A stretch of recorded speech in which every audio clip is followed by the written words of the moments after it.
Did you know that you can serve in the United States Air Force without going full-time? Or that you can stay in your hometown and still earn your military benefits?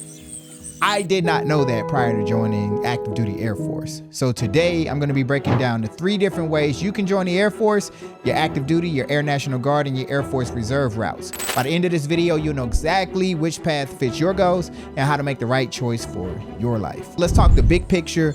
All 3 paths are part of what the Air Force calls the total force. It's the same uniform, it's the same training standards, same core mission, but they offer completely different lifestyles. So let me break it down. Active duty is your full-time military service, where the Air Force is pretty much your career.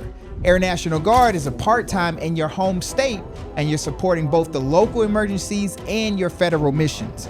And then you have the Air Force Reserve. It's part-time too, but focused purely on like federal missions. There's no state missions involved with the Air Force Reserve. So you have the same Air Force, you have 3 different ways you can live, and we're gonna break it all down. So when you're making your decision, your biggest deciding factor should be how much of your life do you want to dedicate to the military? If you're thinking about joining active duty, this means that the Air Force is your full-time job.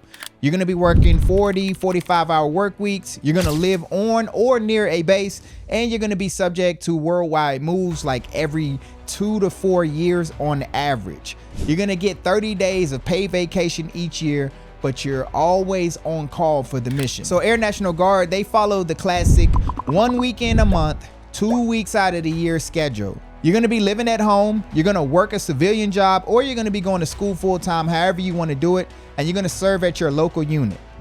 But here's what makes the Guard unique compared to all the different branches. You can also be called up by your state governor for emergencies like hurricanes, wildfires, or civil unrest. When your neighbors or when the community, the city needs help, the Guard will respond. And then you have the Air Force Reserve. They have the same part-time schedule just like the Guard, but they focus only on federal missions. There's no state activations. They're just supporting active duty when active duty needs that support. Plus, the Reserve offers flexible options like the individual mobilization augmentee positions, where you spread your required service days throughout the year on your schedule. So in short, active duty is a full-time military life. The Guard and Reserve, they let you stay rooted in your civilian life while serving part-time. Now we're gonna talk pay, because the pay benefits and a lot of the other benefits are very different between the components. For active duty, like I said, this is a full-time job, so that means a full-time salary. You're gonna get the base pay plus housing and food allowances. Healthcare is completely free for you and your family. So right now in E3 in the military, with all the new pay raises, and just in 2025, they're making roughly about $2,700 a month in base pay. When you factor in they don't have to pay rent, when you factor in they don't have to pay for food, that's a pretty big compensation for joining the military. For the Guard and Reserve, like I said earlier, they get paid for the days that they serve, and a typical drill weekend equals about 4 days of pay. So for an E3, that's gonna be roughly about $300 a month instead of the full monthly salary that an active duty member receives. But here's the thing, many Guard and Reserve members have 2 incomes because they're also civilians and they have a civilian job.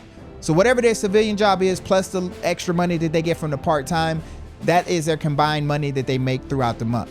As far as healthcare for Guard and Reserve, remember, it's not 100% free. They have TRICARE Reserve Select, and it's pretty good coverage. Like if you think about it, the premiums are around $50 a month for the individual, and roughly about $240 a month for like a family. And that's still far cheaper than most civilian companies can offer you for their insurance. As far as education benefits for the different components, active duty is primarily going to lean on their post 9/11 GI Bill, and that provides you up to 36 months of college tuition. Also, while it's providing that tuition, it also gives you a housing allowance.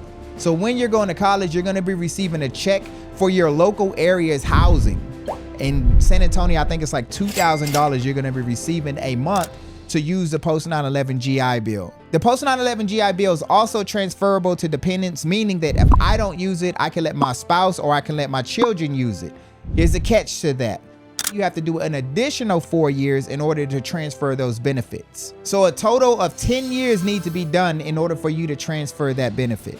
Guard and Reserve members also get access to the post 9/11 GI Bill, but they may not get the full post 9/11 GI Bill because it requires a certain amount of time served in order for you to maximize that benefit. So if you're not doing a lot of deployments and getting that active time while you're serving in the Guard and Reserve, it may not be beneficial for you to use the post 9/11 GI Bill, but instead use the one that most people use when they join the Guard and Reserve, which is the Montgomery GI Bill Chapter 1606.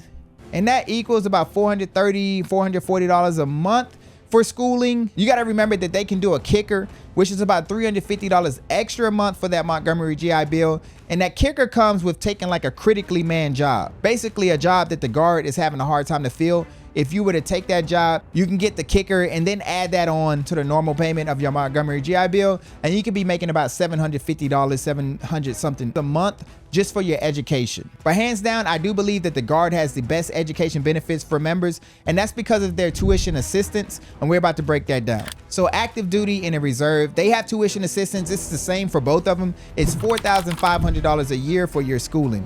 A lot of the schools, they offer like $750 classes. You can take about 6 classes a year with this tuition assistance. But if you want to go to a more prestigious school, that's why I say the Guard will outperform the active duty and the Air Force Reserve for their tuition assistance. And the reason why is because the Guard is state funded. And because they're state funded, a lot of the states offer free tuition for the state colleges, the public ones. So as long as you get accepted into the school, you can get your whole ride paid for just by joining the Guard. And that's a huge deal. As far as age requirements for the different components, it's the same, 17 to 42 between all the different components. And if you're 17, you got to get your parental consent in order to join. And then you have your deployment cycles, or the temple.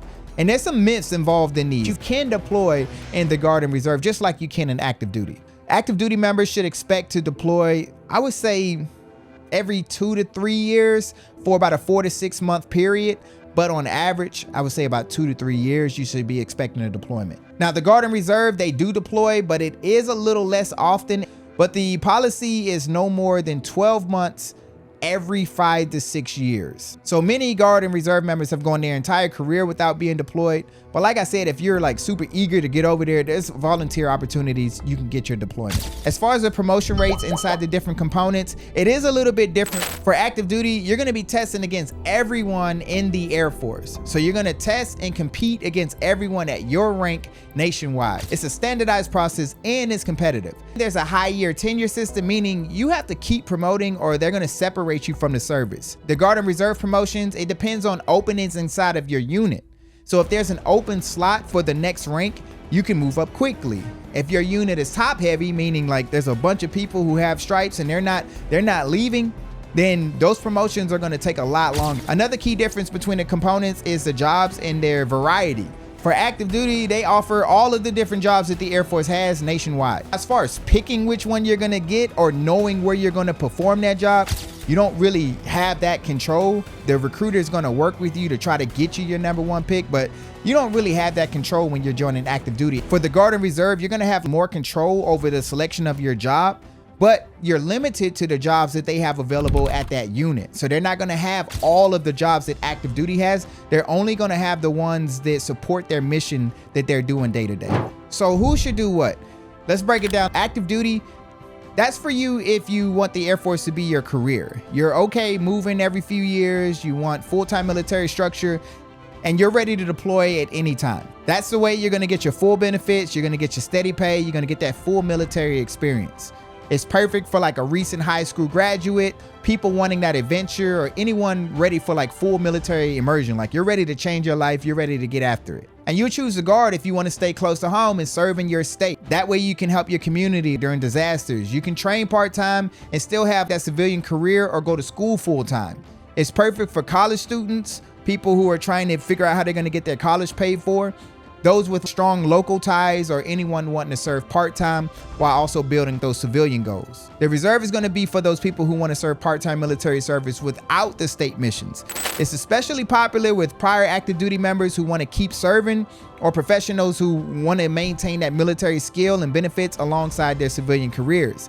So these are like for career professionals, maybe some prior service people, or anyone needing maximum scheduling flexibility. The reserve is perfect for them. Now, here's something most people don't know when they're joining, is that it's very easy for you to go from active duty into the Guard or into the reserve. But going from the guard or the reserve into active duty is very hard, nearly impossible, I want to say, because the active duty just doesn't have a big prior service mission. Like just last year, they only had 50 spots that they were hiring for prior service for the entire year.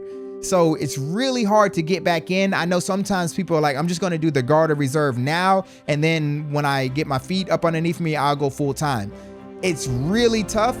And so I want to set that expectation for you all. So if you decide that that's going to be your path, you just know that the likelihood of getting into active duty is very short. So bottom line, there's no single best choice, but there is a choice that probably works best for you.